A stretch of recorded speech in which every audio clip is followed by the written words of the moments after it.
of you a different era of history to research. And the question is, what impact did your era have on the modern world? So Sarah, your group has the ancient Greeks. Ravi, you've got the Romans. And Danny's group gets, yes, a bit of a challenge for you. You get the Middle Ages. Some even call it the Dark Ages. Boring. See how you get on. Yes, miss. So, Serene, yes, you get the Renaissance.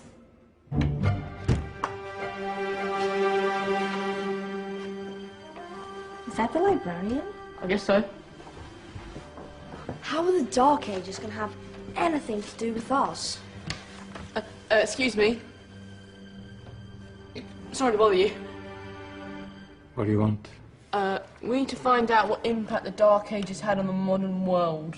Never was a period of history so poorly named. Don't touch. It's priceless. And I suppose someone's been filling your head with the usual nonsense, eh? 1,000 wasted years. A black hole in history, am I right? Yeah, sort of. You see, it's always the same. You assume it was all mud, disease, death and destruction, with marauding mobs of barbarians ripping down the good of former civilizations, burning and plundering as they went. Nothing of any worth invented either, eh? Oh, no. Go on, be off with you. Sorry to bother you. Come on, it's probably not worth it. Everyone knows that the Greeks and Romans invented everything anyway. Oh, did they now? And you're sure about that, are you? You know, I might just have something for you. You seem to be up to the task. I suppose I could... Follow me. I've got just the book for you.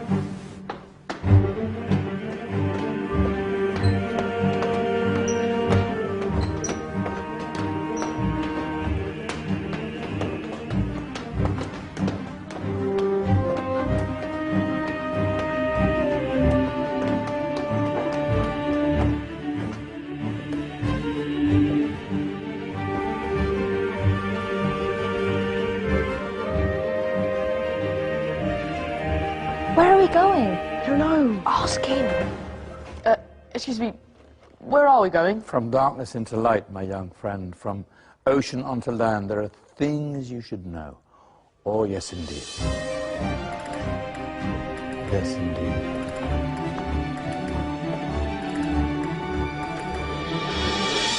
Now, I know I left it around here somewhere.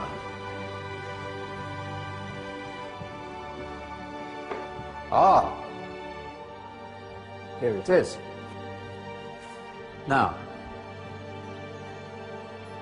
take a look. If you dare.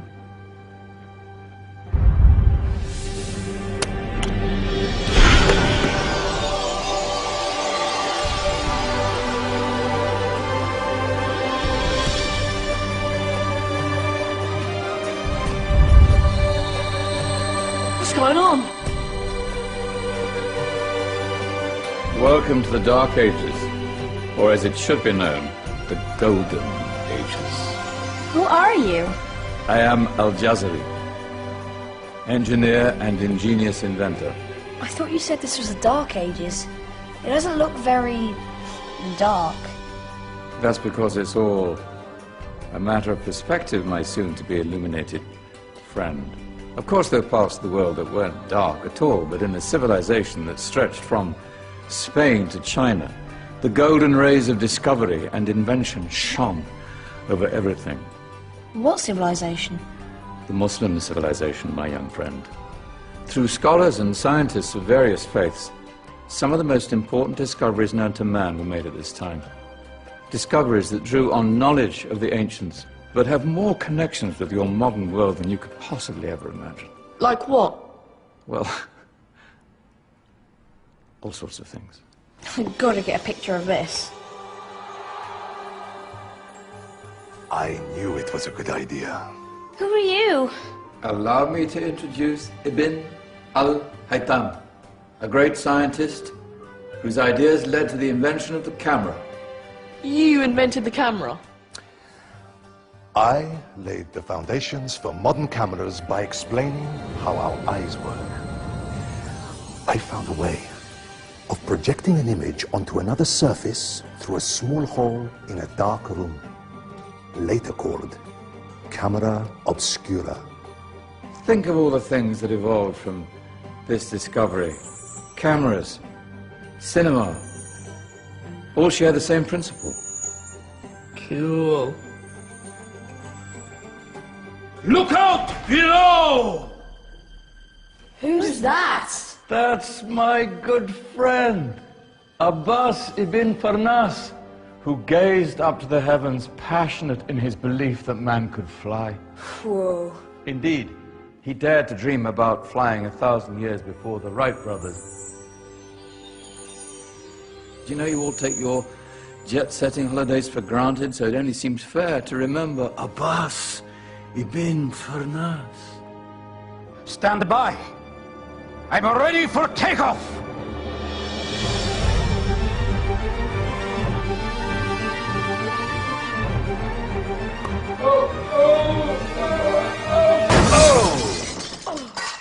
You did forget one thing, though. A tail, useful for landing. Ah, my back. Is there a doctor in the house?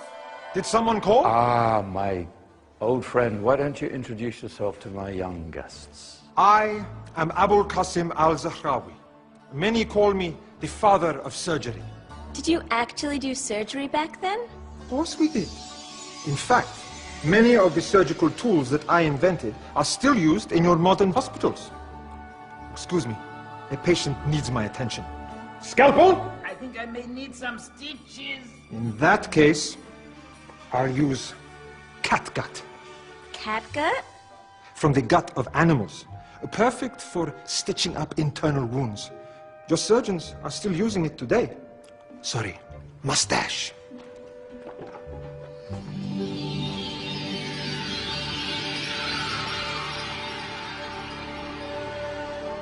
Who's she? That's Maryam al-Astrolabi, one of the many brilliant women of her time. She made sophisticated astrolabes. Astro what? Astrolabes. They show the sky and the stars on a small flat plate you can hold in your hand. Think of them as ancient calculating or timekeeping devices. Today you have your watch, your compass, satellite navigation, helping people and explorers travel the world. Science at its brilliant best.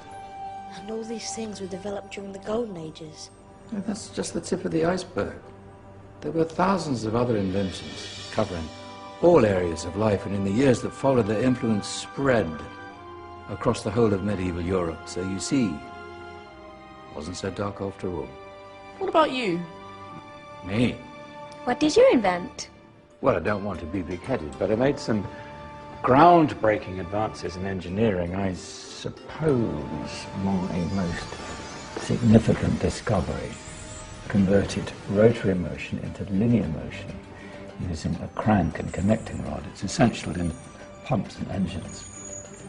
In fact, I've no idea how the Industrial Revolution could have happened hundreds of years later without such a device. Not that I ever get the credit I deserve. But my crowning glory was my amazing time-telling machine, my legendary elephant clock.